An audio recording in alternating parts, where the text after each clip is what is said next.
Sepanjang usaha manusia dalam merumahkan burung walet, berbagai cara dan upaya telah ditempuh. Media suara tiruan, membangun RBW dengan kondisi suhu dan kelembapan seperti habitat asli, serta lokasi yang tepat menjadi kunci sukses dalam membudidayakan burung walet. Namun tidak jarang banyak pemilik RBW mengeluh karena gedungnya sudah sekian tahun tidak produktif, sudah on sekian bulan, tapi sarang dan polesan baru sedikit dan tidak ada tanda-tanda perkembangan. Hal tersebut membuat beberapa pemilik RBW merasa sudah gagal, dan tidak jarang RBW pun terbengkalai, tak terurus, dan akhirnya dijual. Mengapa hal ini bisa terjadi? Saya juga tidak tahu, tapi saya pastikan banyak faktor yang memungkinkan itu terjadi, dan itu semua sangat kompleks. Katakanlah, lokasi RBW yang tidak tepat, ukuran LNB yang tidak sesuai, tata letak void dan lar yang salah, papan sirip yang berjamur dan licin, adanya gangguan hama, ataupun mungkin yang terakhir, suara panggil dan suara inap yang kurang respon. Namun, yang paling mengetahui apa permasalahan yang ada di RBW adalah pemilik RBW itu sendiri. Pemilik RBW itu sendiri merupakan konsultan yang paling memahami apa kekurangan-kekurangan yang ada di RBW-nya. Lantas si pemilik mulai melakukan rehab terhadap gedung untuk dibuat sedemikian rupa. Apa-apa yang salah diperbaiki sambil tetap berusaha menggali ilmu tentang burung walet, baik melalui artikel, buku, seminar, video-video di YouTube, dengan harapan ada perubahan ke depannya. Namun usaha yang bisa kita lakukan sebagai manusia hanya sebatas human touching kepada RBW sebagai media atau tempat burung walet menginap dan membuat sarang. Kita tidak pernah benar-benar mampu untuk menjangkau apalagi mengatur burung walet sebagai objek yang akan kita pancing. Ilmu dalam bidang budidaya walet tidak ada yang baku. Mungkin saja suara panggil kita yang paling respon bisa sangat membantu untuk memanggil burung walet, namun tidak menjamin menginapkan burung walet apabila aspek suhu, kelembapan, dan cahaya tidak sesuai. Mungkin saja suhu, kelembapan, dan cahaya di dalam gedung sudah sesuai, namun kesalahan tata ruang membuat akses burung walet terhambat. Mungkin saja tata ruang sudah tepat, namun terdapat gangguan hama di dalam RBW yang membuat burung walet tidak berani untuk berkembang biak dan akhirnya pergi. Mungkin saja hama di dalam RBW sudah teratasi, namun setelah sekian lama populasi di dalam RBW stagnan dan tidak ada perkembangan. Anakan walet pergi entah kemana dan tidak pernah kembali. Bisa jadi karena sirip licin, berjamur, ataupun karena human error petani itu sendiri. Ketika berbicara human touching pada RBW, beberapa pakar senior berani memastikan dan memberi garansi atas jasa yang diberikannya. Namun segala sesuatunya menjadi mungkin ketika kita berspekulasi tentang burung walet. Karena kita tidak pernah benar-benar tahu apa isi hati kecil burung walet, apa yang benar-benar mereka inginkan. Namun satu hal yang bisa kita pelajari bersama, bahwa burung walet memang benar bisa terpancing menggunakan media suara. Sifat burung walet yang penasaran membuat koloni mendatangi sumber suara. Selain suara, walet juga dapat dipancing melalui indera penglihatannya.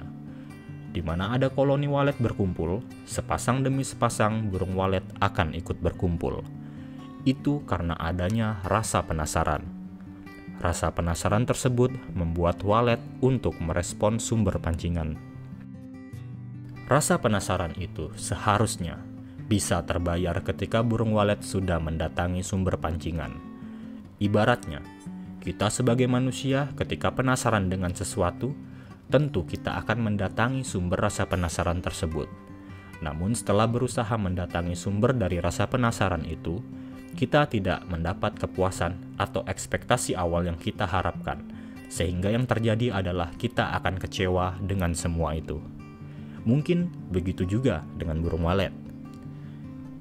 Kira-kira apa hal yang membuat walet penasaran dan harapan yang mungkin ada di hati kecil burung walet? Sependek pengetahuan saya, burung walet akan berharap bahwa di balik sumber rasa penasaran yang akan didatanginya adalah adanya pakan. Karena burung walet juga makhluk hidup yang sudah sangat pasti membutuhkan pakan. Burung walet pergi di pagi hari hingga sore hari dengan jarak puluhan hingga ratusan kilometer, sudah pasti untuk mencari makan bagi dirinya dan anaknya yang ada di dalam gedung untuk melanjutkan hidup. Mereka akan mencari makanan di tempat yang melimpah sumber pakan, seperti di hutan, area persawahan, kebun, dan lain-lain.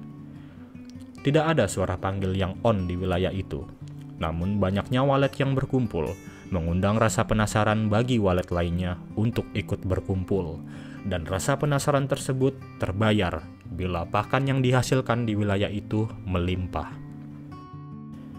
Apa jadinya dengan burung walet yang terpancing dengan suara panggil di RBW kita, namun tidak banyak yang menginap?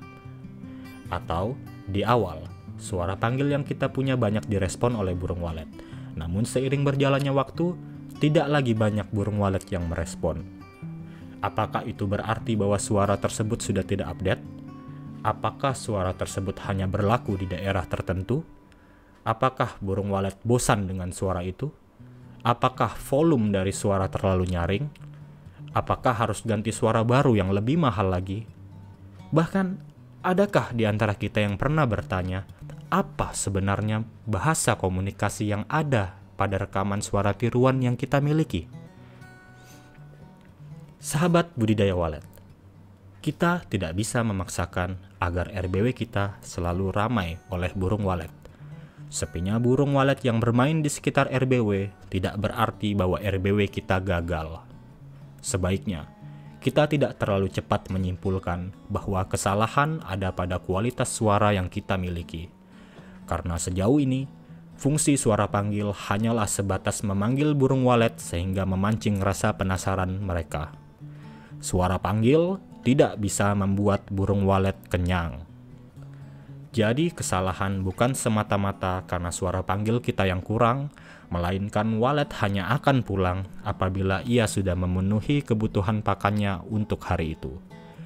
Sifat home behavior burung walet akan membuatnya tetap setia pada gedung tempat ia membuat sarang dan berkembang biak, selama keamanan di dalam RBW tidak terancam. Kesimpulan saya, penting bagi kita untuk menyiapkan extra feeding baik di dalam maupun di luar RBW kita. Hal ini dilakukan setidaknya untuk menjamin burung walet mendapat tambahan makanan. Bayar rasa penasaran koloni walet dengan tambahan pakan di RBW sambil tetap memperhatikan kondisi internal RBW, khususnya suhu, kelembapan, cahaya, dan tata ruang. Semoga rasa penasaran kita juga terbayar oleh burung walet atas usaha yang sudah kita lakukan selama ini.